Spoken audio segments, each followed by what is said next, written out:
Listen to this podcast now on the Red Apple Podcast Network.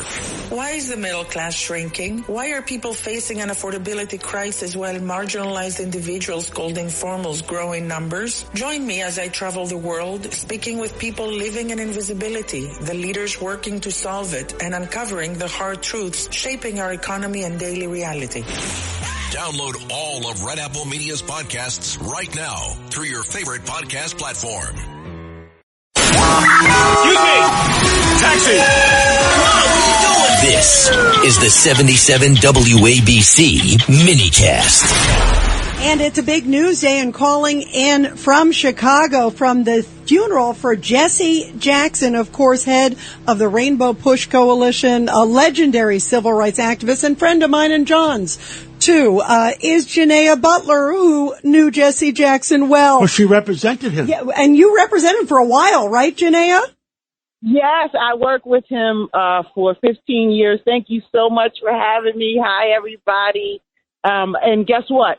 It just finished maybe 10 minutes ago. So we had a day in here in Chicago's House of Hope. I worked for him for 15 years. He mentored me, and he had an all-star lineup here today. It was wonderful.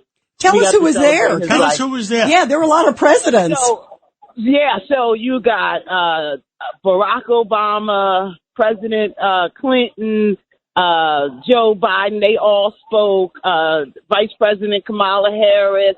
So everybody came in. Who am I missing? Barack, Bill. It was packed, right? Packed, right? Yes, it was jam-packed. So we were in a center that held 10,000 people, and everybody talked, about something. It was people from all walks of life. Rabbi Jacob came, so everybody was saying the same thing about Reverend, that it was about his instincts, and he motivated all of us and to keep hope alive. And everybody has a Jesse Jackson story. That's what his son came back and said, the politicians took up all the time, and when Reverend was alive, that they wouldn't answer the phone, but they're here now, so we had a festive time here. He was amazing. Jineea, we all have memories. I went to Belgrade with Jesse Jackson. I knew him very well when I was in D.C., but literally, I remember him telling me, Rita, we got the 3 POWs released. I remember that moment. We broke it on Fox News. It was huge news around the world. But I saw him in action where nobody could get these people out. And it wasn't just there. He did it time and time again.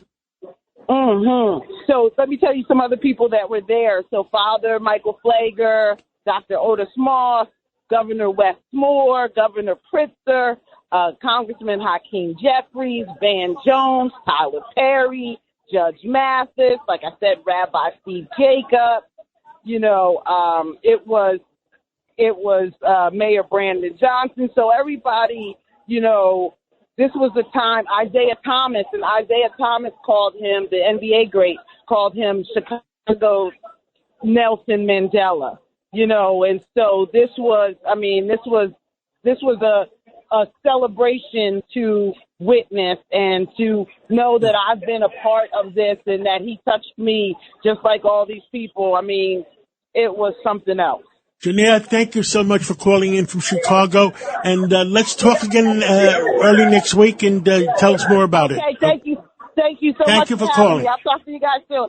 Rural Americans deserve access to the best our nation has to offer, especially when it comes to health care. Across every state and every community, America's rural hospitals are the first line of defense, protecting our families, neighbors, and loved ones. No matter where you live, hospital care doesn't clock out. They're there 24 hours a day, 7 days a week, 365 days a year. Each year, America's over 5,000 hospitals care for millions of patients, providing 24/7 emergency care, delivering babies, cancer treatments, and other life-saving care that patients rely on. Behind every one of those patients are doctors, nurses, and caregivers working tirelessly to keep people healthy and safe. Hospitals are our community's lifelines. They employ our neighbors and keep our families' health. But now, some in Congress are threatening access to care. Tell Congress, protect patient care to keep America strong. Don't cut rural health care.